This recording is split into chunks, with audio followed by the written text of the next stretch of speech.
علیکم ورحمۃ اللہ وبرکاتہ۔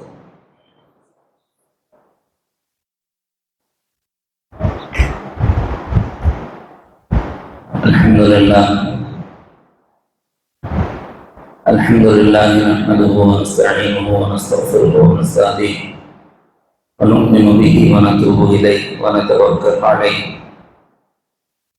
ونعوذ باللہ من شرور انفسنا ومن سیئات اعمالنا، من يهده الله فلا مضل له ومن يضلل فلا هادي له، ونشهد ان لا اله الا الله وحده لا شريك له، ونشهد ان سيدنا ونبينا ومولانا محمدا عبده ورسوله صلى الله عليه وعلى اله واصحابه وبارك وسلم تسليما كثيرا كثيرا، اما بعد.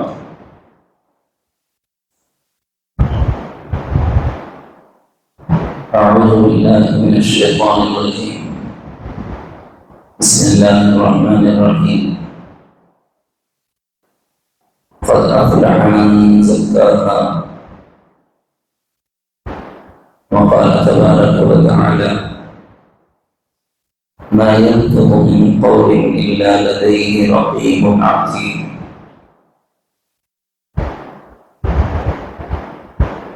وقال الرسول صلى الله عليه وسلم: احفظ لسانك.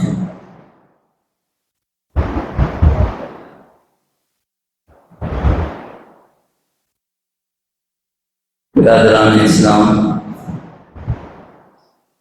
گزشتہ 5 مجالس میں زبان سے متعلق ہونے والے گناہوں کی بہت بڑی فہرست سنائی گئی ہے۔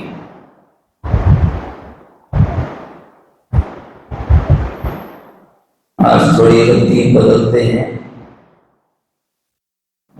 کہ پوری تفصیل سنانے کے بجائے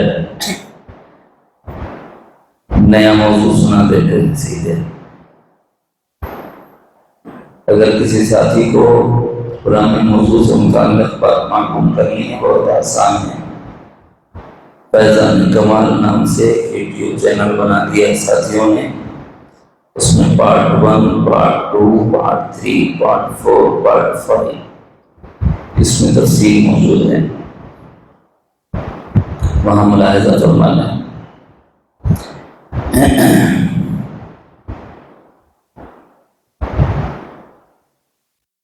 گزشتہ جو باتیں آئی تھیں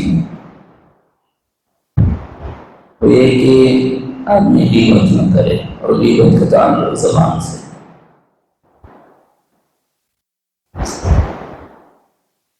چغلی نہ کرے کہ ایک جادوگر جو نقصان 1 مہینے میں پہنچاتا ہے، چغلی کرنے والا 1 لمحے میں وہ نقصان پہنچا دیتا ہے۔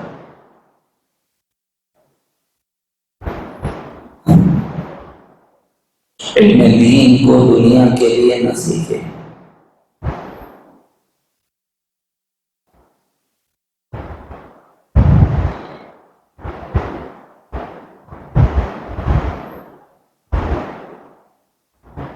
عدل کرے، یعنی غلط فیصلے کرنے سے اپنے کو روکے۔ غلط فیصلہ کرنا بھی گناہ کبیرہ میں سے ہے۔ اس کو سمجھانے کے لیے ایک چھوٹا سا واقعہ سناتا ہوں، پھر آج کا جو موضوع ہے اس سے جڑ جاتا ہوں۔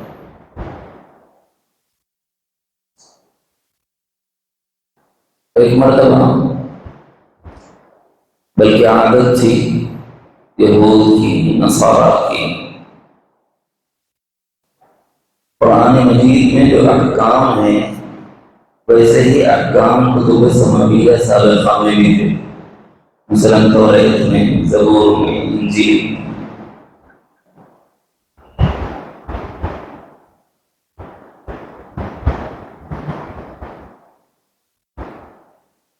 قصاص کا جو حکم تھا،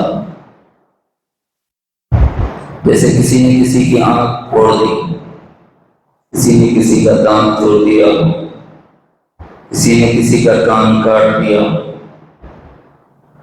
کسی نے کسی کے اعضاء کاٹ دیے ہوں، العین بالعین والاذن بالاذن والسن بالسن والجروح قصاص، اللہ نے پہلی کتابوں میں بھی یہی حکم رکھا تھا۔ اسی طرح زنا کا جو مسئلہ ہے اور چوری کا جو مسئلہ ہے سابقہ کتابوں میں بھی ویسے ہی، چوری کرنے پر ہاتھ کے کاٹ دینے کا حکم قرآن مجید میں ہے، السارق والسارقۃ فاقطعوا ایدیہما، چاہے مرد نے چوری کی ہو چاہے عورت نے چوری کی ہو، ان کا ہاتھ کاٹ دیا جائے۔ ایک مرتبہ ایک مقدمہ آیا نبی رحمت صلی اللہ علیہ وسلم کی خدمت میں، تو مقدمہ یہ تھا کہ خاتون نے چوری کی تھی۔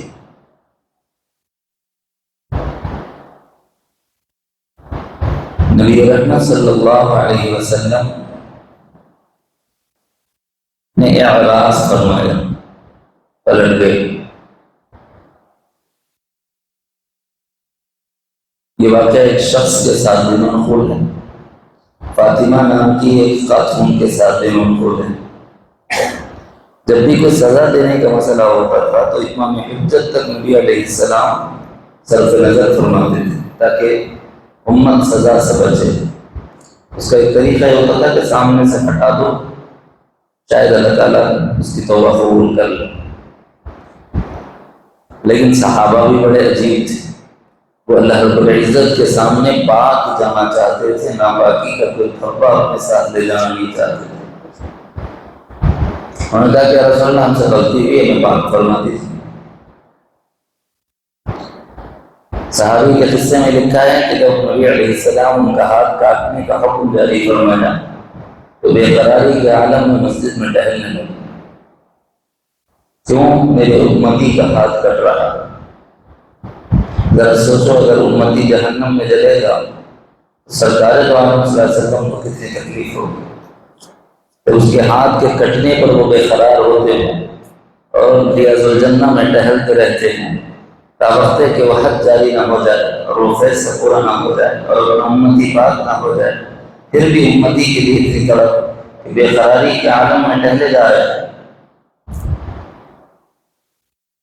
جب ان کا ہاتھ کاٹا جانے لگا تو نبی کی ہی کیفیت، اس سے مجھے سبق تو لینا ہوئی کہ جب ایک معمولی سے امتی کی تکلیف پر حضور بے قرار ہوتے ہوں تو ہم ایسے اعمال کریں گے جس سے جہنم میں جائیں گے تو نبی کو کیا تکلیف نہیں ہوگی، تو اپنے کون اعمال سے روکنے کی فکر کرنا چاہیے۔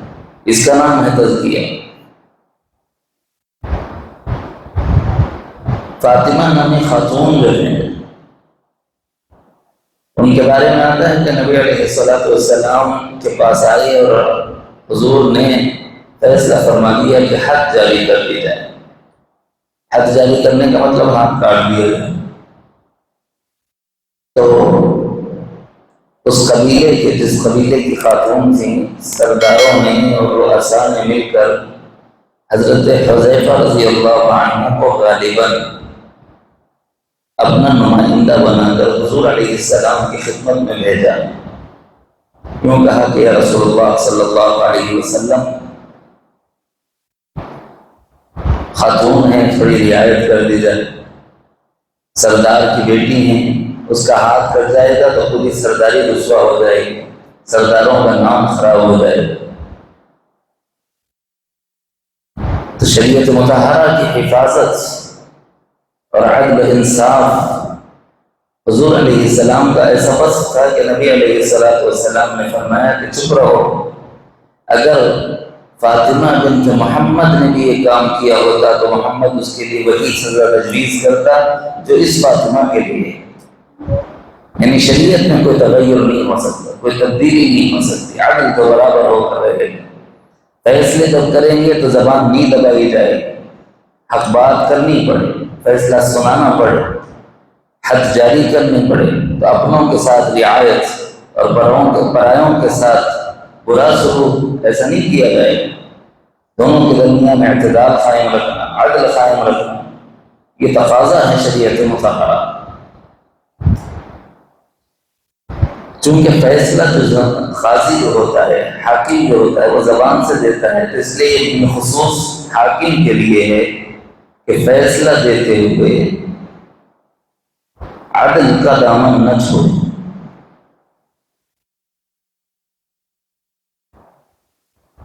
آج جو باتیں بتانی ہیں یہ تو گزشتہ کا کچھ حصہ رہ گیا تھا جو آج سنا دیا. آج جو باتیں آپ حضرات کے سامنے سنانی ہیں اس میں سے ایک بات ہے کہ بھائی ہم میں سے بہت سے لوگ نیکیاں کرتے رہتے ہیں. نیکیاں چھوٹی بھی ہوتی ہیں، نیکیاں بڑی بھی ہوتی ہیں. بالخصوص ہماری نیکیوں کی جو قسم ہے وہ عبادات کی لائن سے ہے اور مالیات کی لائن سے ہے. عبادات کی لائن سے نماز پڑھ لیا، نیکی کر لیا، یہ بھی ایک قسم. روزہ رکھ لے، زکوٰۃ نکال لے، حج کر لے. لیکن زکوٰۃ اور حج میں اور نماز میں اور روزے میں یہ آدمی دوسرے پر احسان نہیں جتا سکتا. کیا بولے کوئی بھی نماز پڑھے تو احسان کرا گا، اللہ کا حکم پورا کرا لے. روزہ رکھ کے اگر کوئی بولا میں روزہ ہوں تو کیا کروں، پوچھتا اللہ کا حکم ہے پورا کر رہا، ٹھیک ہے. کوئی زکوٰۃ نکالا تو یہاں تھوڑی گڑبڑ ہوتی ہے چونکہ اس کا تعلق خالص مال کے ساتھ ہو جاتا ہے. ہمارا جو معاملہ ہے جب زکوٰۃ نکالنے کی نیکی کرتے ہیں یا مالیہ کی لائن کی، صدقات نافلہ کی لائن کی کوئی نیکی کرتے ہیں، تو ان نیکیوں کو کرنے کے بعد ہم میں سے بعض لوگ دو کاموں میں سے ایک کام کرتے ہیں. یا تو یہ کہ اس کو دبا کر رکھتے ہیں، جھکا کر رکھتے ہیں جس کے ساتھ نیکی کی، یا اس کو رسوا کرتے ہیں، تکلیف دیتے ہیں. یہ دونوں کام غلط ہیں. اور تکلیف دینا بھی زبان سے ہوتا ہے اور رسوا کرنا بھی زبان سے ہوتا ہے. اور آدمی جب نیکی کرتا ہے تو احسان جتاتا ہے. یہاں پر قرآن مجید میں احسان جتانا اس کو کہا گیا ہے. دیکھو مثال دیتا ہوں سمجھانے کے لیے.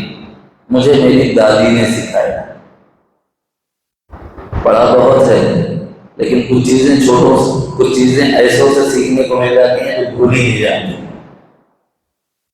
ایک مرتبہ یہ ہوا کہ ہم گھر میں حسب حکم والد صاحب کچھ رقم بچوں کے درمیان جو ضرورت مند تھے زکوٰۃ کی تقسیم کر رہے تھے.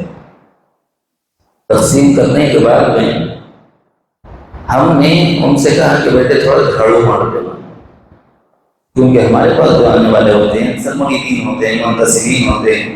کبھی کسی کا تزکیہ مراد ہوتا ہے جھاڑو کرا دینے سے، صفائی کرا دینے سے. تو ہم نے یہ کہا کہ تھوڑا جھاڑو مار دینا. تو جس وقت میری زبان سے لفظ نکلا اسی وقت مجھے میری دادی نے بلا کے کہنے لگی کراؤ.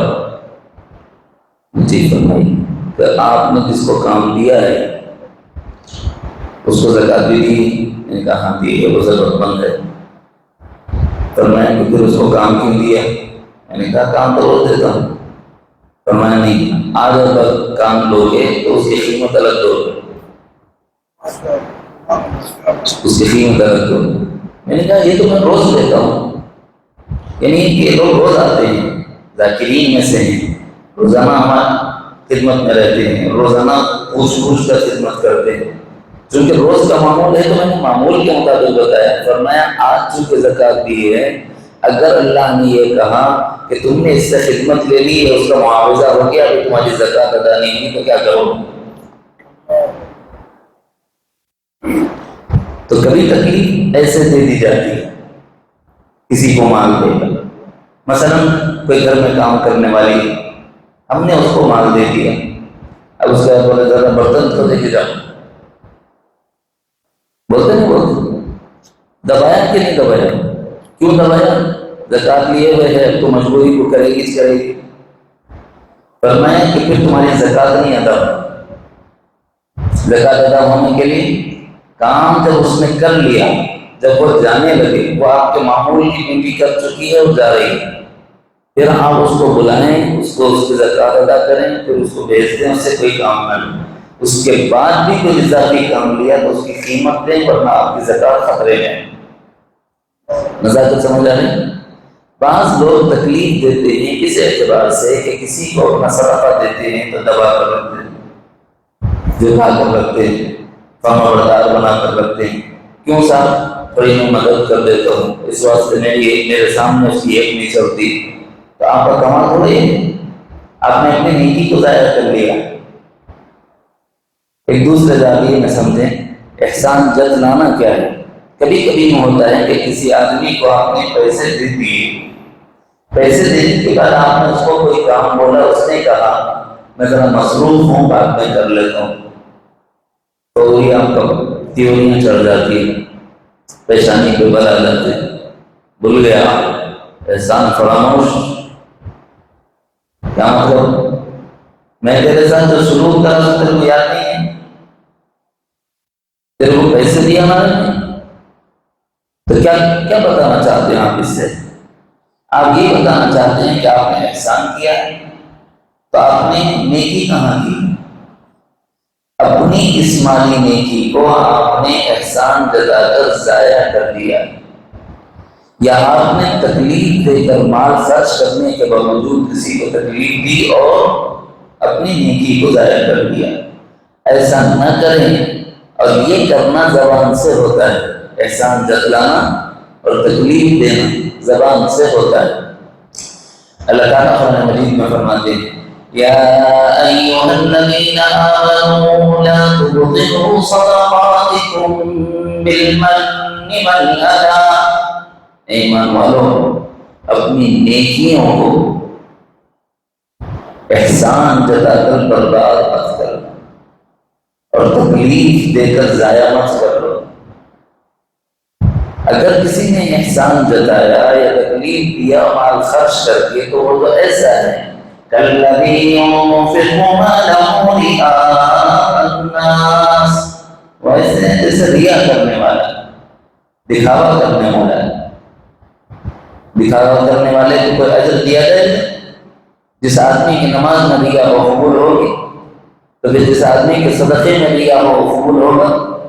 تو جیسے ریا کی وجہ سے عمل ضائع ہوتا ہے، ایسے ہی انفاق بھی احسان جتلانے کی وجہ سے ضائع ہو جاتا ہے اور تکلیف دینے کی وجہ سے ضائع ہو جاتا ہے۔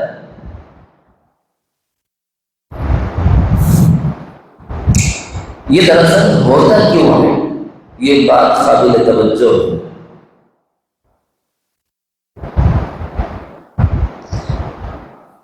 اللہ تعالیٰ جل شانہ نے ایسا جملہ ارشاد فرمایا کہ مجھے اور آپ کو اپنے ایمان کا محاسبہ کرنا پڑے گا اس کے بعد۔ کوئی آیت ہے، کوئی دوسری آیت نہیں۔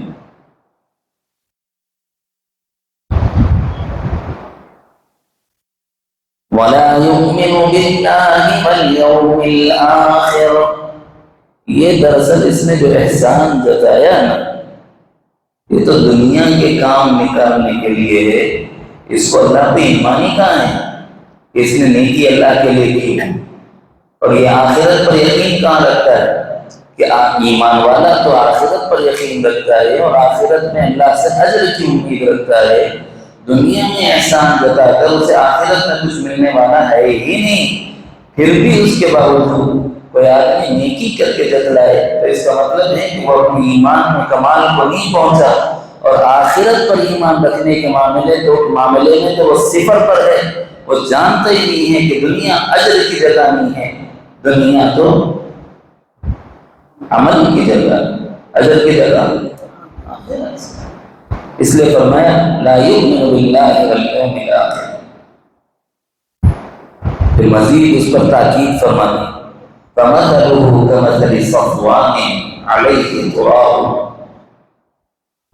دیکھو عام طور پر جب تھوڑی سی ہوائیں چلتی ہیں نا تو پتھر کے اوپر تھوڑی سی دھول جمع ہو جاتی ہے، چٹان پر چکنے پتھر پر دھول جمع ہو، چٹان بھی چکنا پھسلنے والا پتھر، اس پر جب مٹی جمع ہو تو بارش اگر ہوگی تو تھوڑی بہت گھاس آ جاتی نہیں آتی، ملک کے نظر آتے، لیکن تیز بارش آئی تو ریتا باتیں کس طرح فتركه صلدا لا يقدرون على شيء مما كسبوا، ایسی نیکی کرنے والوں کو کچھ بھی اجر نہیں ملے گا ان کی نیکی کا۔ نمبر ایک، ایمان خطرے میں آخرت پر۔ نمبر دو، فائدہ آخرت کے اعتبار سے نہیں ہوگا، احسان جتانے کی وجہ سے۔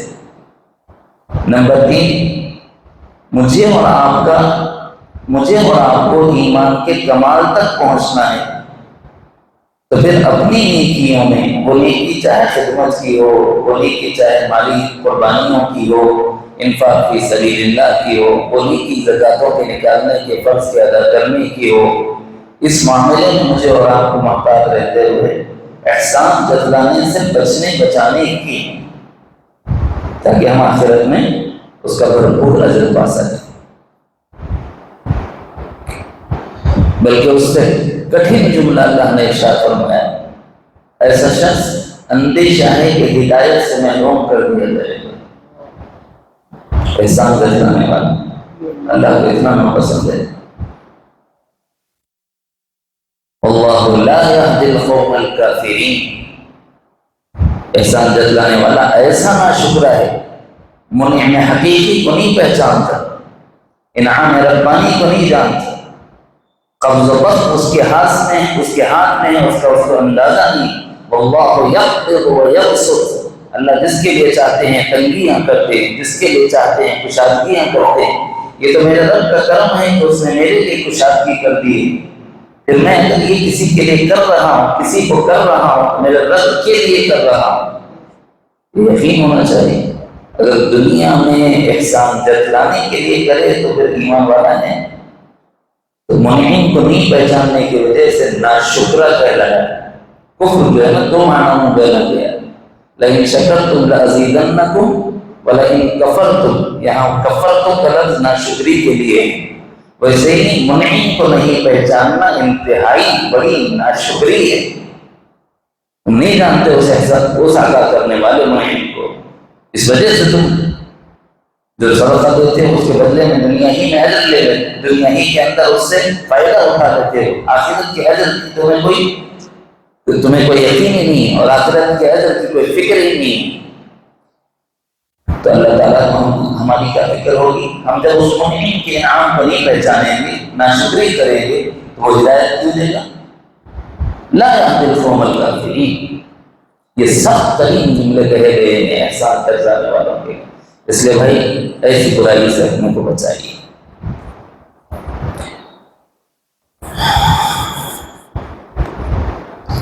ایک بہت بڑا مضمون ہے، مگر میں چاہتا ہوں کہ اس کو بہت سمیٹ کر چھوٹا کر دوں۔ اس کو باب تقدیر کہتے ہیں، تقدیر کا باب۔ اس کی وجہ یہ ہے کہ علماء نے، اللہ کے حبیب صلی اللہ علیہ وسلم نے ارشاد فرمایا کہ تقدیر کے معاملے میں بحث مت کرو، تقدیر کے معاملے میں بحث کفر تک پہنچا دیتی ہے۔ تم نہیں جانتے اللہ تعالیٰ کی تقدیر، بحث کرو گے شیطان تمہیں دھوکے میں ڈال دے گا، نفس تمہیں گمراہی میں ڈال دے گا۔ اس لیے اس معاملے میں زیادہ سے زیادہ جتنی بات مجھے اور آپ کو ایمان کے درجے میں مطلوب ہے اتنی رکھنا چاہیے، اس سے زیادہ کے بارے میں بحث میں نہیں پڑھنا چاہیے۔ مثلا کن کن چیزوں پر ایمان ضروری ہے؟ آمنت باللہ، اللہ پر ایمان ضروری، وملائکہ، فرشتوں پر ایمان ضروری، وکتبہ، کتابوں پر ایمان ضروری، ورسلہ، رسولوں پر ایمان ضروری، والیوم الآخر، قیامت کے دن پر ایمان ضروری، والقدر خیرہ وشرہ من اللہ تعالی، تقدیر پر ایمان ضروری، والبعث بعد الموت، موت کے بعد اٹھائے جانے پر ایمان لانا ضروری ہے۔ یہ اصول دین کہلاتے ہیں، اور یہ ہر نبی نے اپنے امت کو سکھائے، ہم کو نیا نہیں کیے ہوئے، یہ اصول دین۔ اس میں کوئی تبدیلی نہیں، مسائل میں تبدیلیاں ہیں، ان کی عبادت الگ، ہماری عبادت الگ، ان کے معاملات الگ، ہمارے معاملات الگ، ان کی معاشرت الگ، ہماری معاشرت الگ، ان کی تہذیب، ان کا کلچر الگ، ہماری تہذیب، ہمارا کلچر الگ، یہ ہو سکتا ہے، لیکن عقیدوں میں جو بنیادیں دین ہیں، جو اصول دین ہیں، اصول دین میں کوئی فرق آدم سے لے کے محمد صلی اللہ علیہ وسلم تک کسی نبی کی تعلیمات میں نہیں رہا۔ ہر نبی نے اپنی امت کو یہ تعلیم دی، ہمارے نبی نے بھی ہمیں یہ تعلیم دی ہے کہ تقدیر پر ایمان لاؤ، اور تقدیر یہ ہے کہ ہر خیر کا خالق اللہ ہے اور ہر شر کا خالق اللہ ہے۔ والقدر خیرہ وشرہ من اللہ تعالی۔ بعض لوگ تھوڑی سی پھسلن میں پڑ گئے۔ وہ پھسلن کیا ہے؟ دیکھو بھائی، خیر تو اللہ کی طرف نسبت کرے تو اچھی بات ہے، لیکن شر اللہ کی طرف نسبت کرے تو ان کے ادب کے خلاف ہے۔ بات معقول لگ رہی نہیں لگ رہی؟ یہ پھسلن ہے اس لیے معقول لگ رہی، اس کو مذلت قدم کہتے ہیں۔ پہلے پھسلا عقیدہ گیا، مذلت قدم ہے۔ بظاہر سوچنے والے کے لیے بات معقول لگ رہی ہے کہ صاحب خیر تو اللہ کی طرف منسوب کرنا چاہیے، شر کو اللہ کی طرف منسوب نہیں کرنا چاہیے، ایسا ہوگا؟ چلیے، اس کی وجہ سے جو گڑبڑ پیدا ہوتی ہے وہ بتاتا ہوں۔ بھائی، نبی کو کس نے پیدا کیا؟ اللہ نے۔ نبی سراپا خیر ہے کہ نہیں؟ نبی سراپا خیر ہے۔ آپ کا مادی جسم بھی خیر، آپ کی روحانیت بھی خیر، آپ کی نبوت بھی خیر، خیر ہی خیر۔ خیر کے خالق کون ہو؟ اللہ۔ تو شیطان کی پیدا کرنے والے کون ہو؟ شیطان کو کس نے پیدا کیا؟ وَخَلَقَ الْجَانَّ مِن مَّارِجٍ مِّن نَّارٍ۔ اللہ ہی نے شیطان کو پیدا کیا، جس کو ہم سراسر شر ہی شر کہتے ہیں، کوئی خیر اس میں ہے ہی نہیں۔ اگر ہم یہ کریں کہ خیر کی نسبت تو اللہ کی طرف کرنا ہے، لیکن شر کی نسبت اللہ کی طرف بے ادبی لگی، تو آپ دو خدا کو مان بیٹھیں گے، خیر کا خالق الگ ہے، شر کا خالق الگ۔ غلطی ہو رہی نہیں ہو رہی؟ اتنی بڑی غلطی ہوتی ہے، اتنی بڑی غلطی کہ ایمان رخصت ہو جاتا ہے۔ ایمانیات میں سے ہے بات، القدر خیرہ وشرہ من اللہ۔ چاہے خیر متعلق ہو اللہ کی، اللہ ہی اس کے خالق ہے، اور اگر شر متعلق ہو تو اللہ ہی اس کے خالق ہے۔ ان کی حکمت کے تقاضے ہیں، ان کے مشیت کے فیصلے ہیں۔ اسی لیے کہا جاتا ہے تؤتی الملک من تشاء، کسی کو ملک دے دیا، صورت ظاہر میں خیر نظر آ رہا، دینے والا اللہ۔ تنزع الملک ممن تشاء، جس سے چاہتا ہے ملک و اقتدار چھین لیتا ہے، بظاہر شر نظر آ رہا لیکن حکمت خدا بندی۔ کسی کے ہاتھ میں اگر اقتدار ہو تو آپ نہیں چاہتے کہ اس کے ہاتھ میں تو نہیں ہونا چاہیے، نہیں ہوتا۔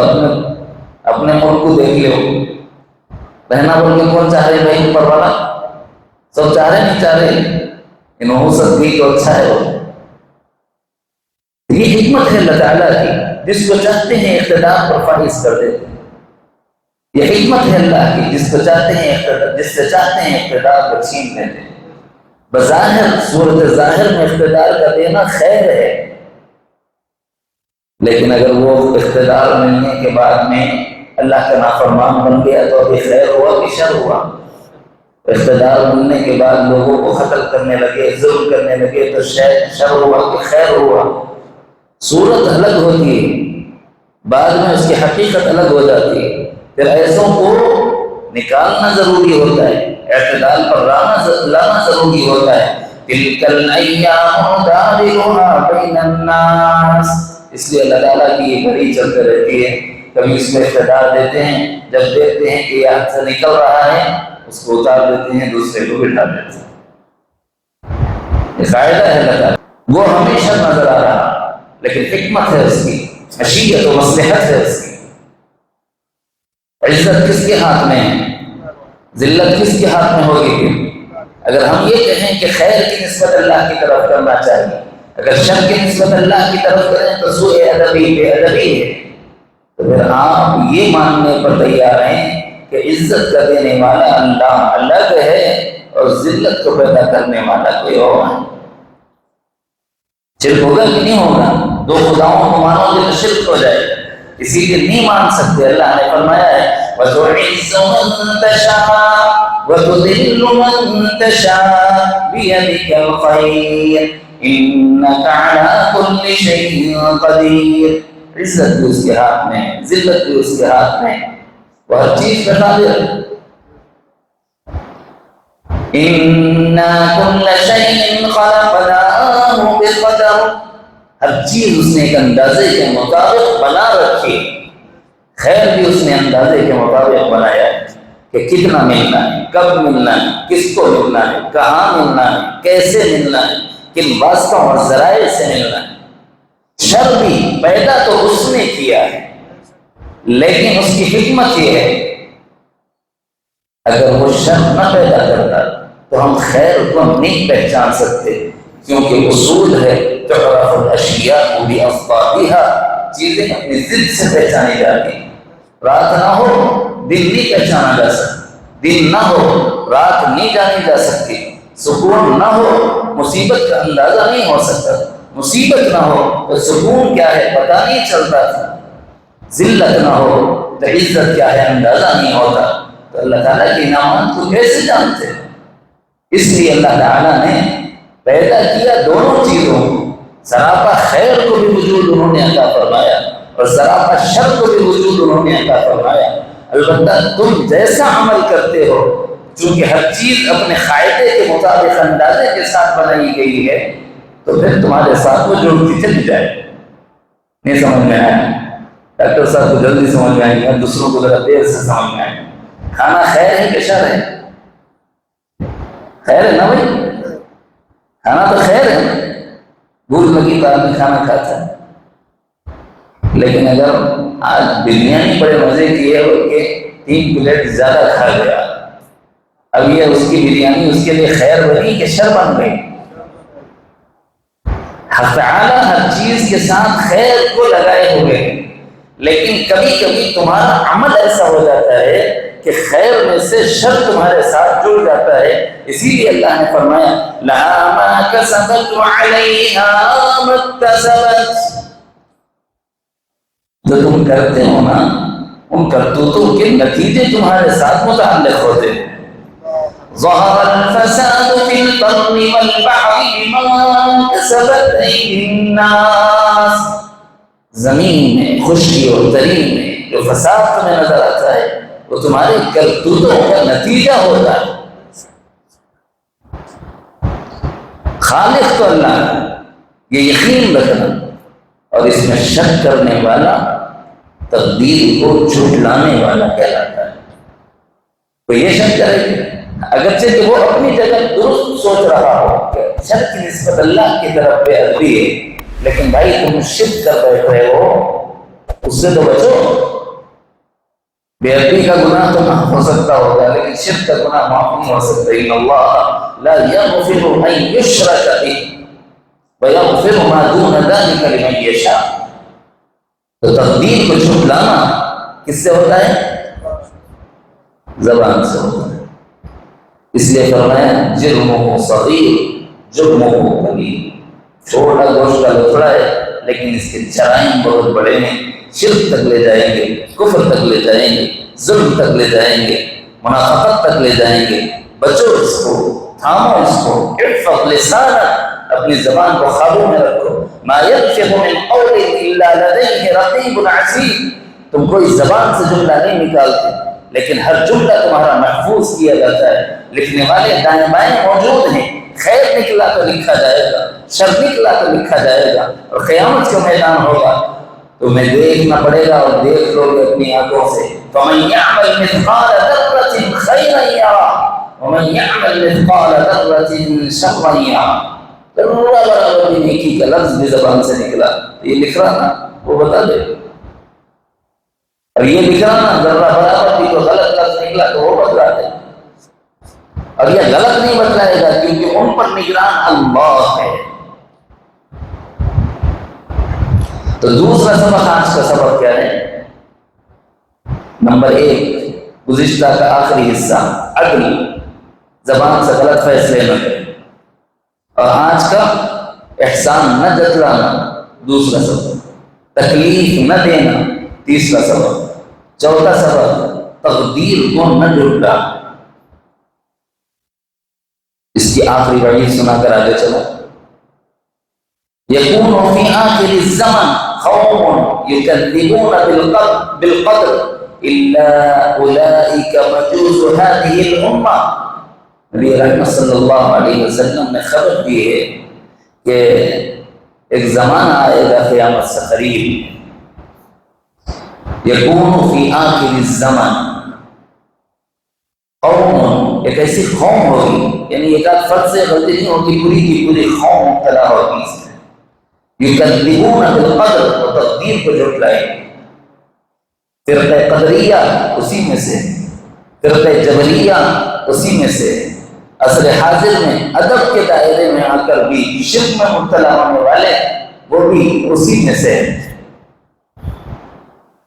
کیوں؟ یہ تقدیر کو جھٹلا رہے ہیں۔ ان کے بارے میں حدیث میں نبی علیہ السلام نے خبر دی ہے، مجوس هذه الامہ، اس امت کی آگ کی پوجا کرنے والوں میں ان میں کوئی فرق نہیں، اس امت کے مجوس ہیں وہ لوگ۔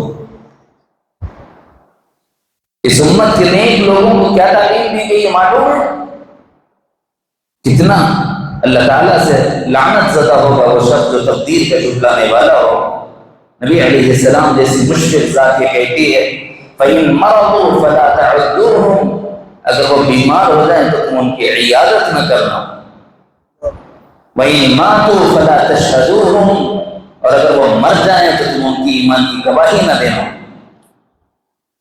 یعنی تقدیر کو جھٹلانے والا ایمان والا ہو ہی نہیں سکتا، اس کی گواہی نہیں دے سکتے، یعنی اس پر نماز جنازہ نہیں پڑھی جا سکتی۔ اتنا بڑا گناہ۔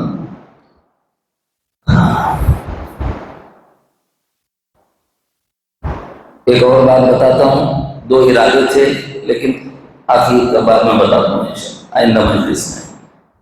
بھئی اس دنیا میں ہم لوگ چھوٹے بڑے وعدے کرتے رہتے ہیں۔ ہمارا ایک وعدہ اللہ تعالیٰ کے ساتھ ہے، ہمارا ایک وعدہ رسول اللہ صلی اللہ علیہ وسلم کے ساتھ، ہمارا ایک وعدہ شریعت مطہرہ کے ساتھ، ہمارا ایک وعدہ اس ملک میں پیدا ہونے کی وجہ سے ملک کے قوانین کے ساتھ، ہمارا ایک وعدہ اپنے ماں باپ کو پیدا ہونے کی وجہ سے اپنے ماں باپ کے ساتھ، ہمارا ایک وعدہ بچوں سے ہم وعدے کر لیتے ہیں کسی کام کے کرنے پر کسی چیز کے دلائے جانے، ہمارا ایک وعدہ ملازمت پر ہوتا ہے، ہمارا ایک وعدہ تجارت میں ہوتا ہے، ہمارا ایک وعدہ لین دین میں قرضے وغیرہ کے معاملات میں ہوتا ہے۔ سمجھاؤں اس کو؟ دیکھو بھائی، اللہ سے معاہدہ کیا ہے؟ اے اللہ ہم آپ پر ایمان لائے۔ کیا مطلب ہے ایمان لانے کا؟ وَقَبِلْتُ جَمِيعَ أَحْكَامِهِ، اے اللہ میں نے آپ کے پورے حکموں کو قبول کر لیا۔ یہ وعدہ کریں نہیں کرے سے، اب حکموں کو پورا کر رہے نہیں کر رہے تو وعدہ خلافی ہو رہی نہیں ہو رہی۔ اور آمنت باللہ زبان سے بولتا کسی اور جگہ سے، زبان ہی تو ہے نا، تو وعدہ خلافی ہوئی نہیں زبان کی۔ آمنت باللہ بولا لیکن آمنت باللہ کے تقاضے کو پورا نہ کرنا وعدہ خلافی۔ ہم نے کہا محمد الرسول اللہ، میرا ایک معاہدہ ہو گیا کہ یا رسول اللہ طریقے زندگی میں مجھے آپ کے طریقے کے سوا کسی اور کا طریقہ منظور نہیں۔ کیا ہم اس وعدے پہ پورا کر رہے ہیں؟ تو کیا ہم اپنے نبی سے کیے ہوئے وعدے کو پورا کر رہے ہیں؟ نہیں کر رہے۔ ہمارا ایک وعدہ شریعت مطہرہ کے ساتھ ہے، شریعت مطہرہ کے ساتھ وعدہ کیا ہے؟ کہ ہم مسلمان ہیں، اسلامی زندگی گزاریں گے۔ کیا ہمارا طرز زندگی اسلامی ہے؟ جس ملک میں ہم رہ رہے ہیں یہاں کے پیدا ہونے کی وجہ سے یہاں کے قانون آٹومیٹیکلی ہم سے جڑتے یہاں کسی کو مارے تو جیل ہو جائے گی. نہیں میں وعدہ تھوڑی کرا تمہارے سے. بولے تو کیا بولتے تھپڑ لگا کے بولتے تو جب پیدا ہوا تو برتھ سرٹیفکیٹ لیا تھا. ہاں کچھ وعدہ تھا. یہاں پیدا ہوا یہاں کا برتھ سرٹیفکیٹ لیا. اب تو اس ملک کے ہر قانون کا پابند ہے. نہیں مانے گا کھائے گا تجھے. اپنے ماں باپ کو پیدا ہوئے وقت نہیں ہونے کی وجہ سے خالی میں ایک مثال دے کے آگے بڑھ جا رہا ہوں. اپنے ماں باپ کو پیدا ہوئے. پیدا ہونے کے بعد ماں باپ بول رہے ہیں بیٹے ذرا پانی پلا دو, بیٹے ذرا بازار سے سودا لا دو. بیٹا بول رہا میں تمہارے سے وعدہ کرتا کیا لاتا ہوں بول کے نہیں لاتا. اس سے وعدے کی ضرورت ہے. آٹومیٹیکلی پابند ہے ہمیں اس بات کا تو جس ماں باپ کو پیدا ہوا ان کی فرمانبرداری کس کو واجب ہے. چاہے تو زبان سے اقرار کر نہ کر, لیکن اگر اس نے نہ کیا تو مطلب یہ ہے کہ وعدہ خلافی ہے.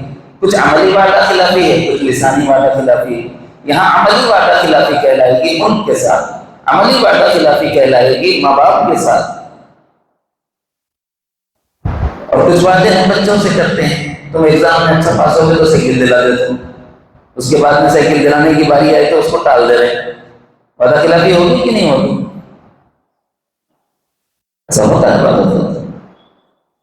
کبھی ایسا ہوتا ہے کہ ہم شادی کرتے ہیں, کبھی کرتے ہیں وہ چیز رہے گی, لیکن ہم نے ایک وعدہ کیا ہے تیرا کھانا میرے ذمے, تیرا پینا میرے ذمے, تیرا پہنانا میرے ذمے, تیرا سکنا میرے ذمے, تیری بیماری میں دوا میرے ذمے, اس سے بچے اور کی تربیت میرے ذمے. یہ وعدہ کریں نہیں کریں؟ قبول تو ہاں بول کے ایک جملہ بول کے پورا ہنستے سو ہے. یہ وعدہ ہے, یہ سب میرے ذمے ہے. لیکن آنے کے بعد بولے میں چھوٹ کھلا تم بولا تھا کہ وہ تو خاموش بیٹھی. قبل تو ہاں بولا سب قبول کرے سے نہیں قبول کرا تو تب پہ کہا ہو گئے. گھر نہیں دیا تو بھی جھوٹے گا, کھانا نہیں دیا تو بھی جھوٹے گا. کیوں؟ قبل تو ہاں ایک لفظ ہے لیکن یہ ایک وعدہ ہے کہ میں ساری زندگی تمہارے نفقے کا ذمہ دار ہوں, تمہاری ہر ضرورت تمہیں پورا کروں. واجب نفقہ بھی پورا نہیں کرے تب بھی, واجب تو چھوڑو ہمارے آج کے عورتیں زائد نفقہ بھی نہیں دیے تو تم دے. اب ہم لوگ کھلاتے بولے تھے, لپسٹک دلاتے تھوڑے بولے تھے, اب پہناتے بولے تھے, چوڑیاں پہناتے تھوڑے بولے تھے, کپڑے پہناتے بولے تھے.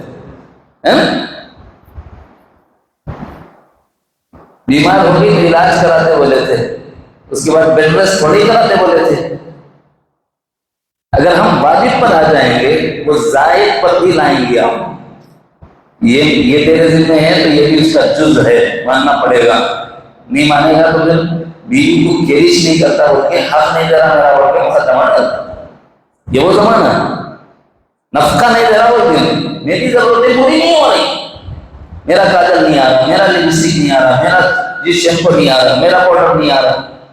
ہوتا نہیں ہوتا مطالبہ. اس کا مطلب یہ ہے کہ بھائی بیوی سے بھی ہم نے ایک وعدہ کیا ہوا ہے, ذرا دیکھ لو پورا کر رہی ہے نہیں کر رہی.